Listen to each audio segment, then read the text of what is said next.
Kasi nga, in-invite nila ako. Pero hindi pala. KKB. Kanya-kanyang bayad.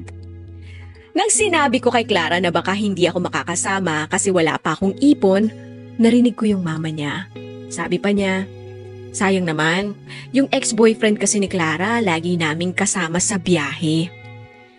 Baka ayaw mo lang matalbukan. Hindi ko po alam, Bettina, kung anong parte ng ego ko ang tinamaan pero ayun, napasubo ako.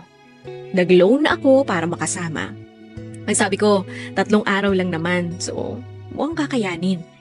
Pagdating namin sa Hong Kong, sa unang araw, ang saya-saya. Masarap sa pakiramdam na andun ako kasama yung tao mahal ko. Plus, nandun pa yung pamilya niya. Pero kinabukasan, nagplano silang pumunta sa Disneyland. Sabi ng mama niya, Jomar, baka gusto mong magpahinga na lang muna dito sa hotel? Mahal yung ticket dun eh. Sabay sabi ng kapatid niya na, saka baka ubusin mo yung pera mo sa pasalubong. Sabay tawa. Natahimik lang ako.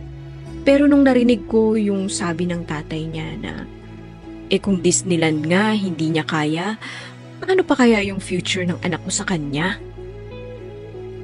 Parang gusto kong lamunin na lang ng lupa. At si Clara, tahimik lang. Walang kaibo.